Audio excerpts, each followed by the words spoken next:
Hello mga day! Oy, kaganda sa ating mga tanim.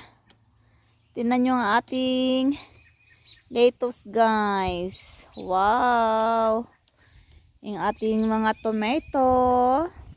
Yung mga bell pepper. Yung jalapeno and banana pepper guys. Yung mga hot spicy. Ang ating sweet corn, tumubo na sila guys. Yan ang ating sweet corn guys. Andin ang aking nag-iisang potato. Meron tayo ibang onion ditong tanim. Yan siya, mga onion guys. Yung ating peas. Oh, may peas tayo guys, no? Ang daming peas guys.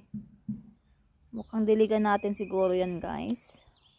Hindi ko alam kung mag-survive to ang ating sitaw. Yan guys, no. And then I think this one is meron akong sili. I think this one is sili. And then look at this one guys, my garlic. Oh, yan ang ating garlic guys. Almost harvest na yan pag mawala na yung pag mamatay na da yung dahon. Yun na din yung perfect na harvest. Tapos, sabi nila pag mag-curly yan, gugupitin mo siya. Tapos, igawin mong, lulutuin mo siya. Tapos, ito yung ating cilantro and basil and chives. This one is the chives. Then, meron tayong, ito yung basil pala guys. And, what is that they call this one? Tanglad.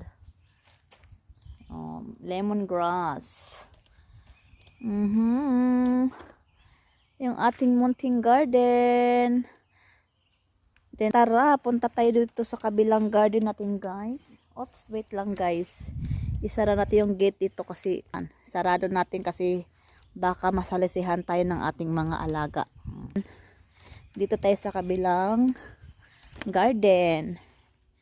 Ito din guys, meron din itong gate siya guys. Dito talaga guys, kailangan mo siyang lagyan ng gate. Kasi alam niyo na, maraming mga salisigang.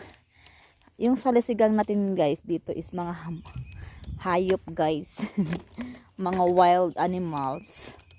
So, ito pala yung aking sprout. Oh, para silang guys, iba yung color ng nila. Sprouts guys. Then, tingnan yung ating onion. Yung ating cabbage, broccoli.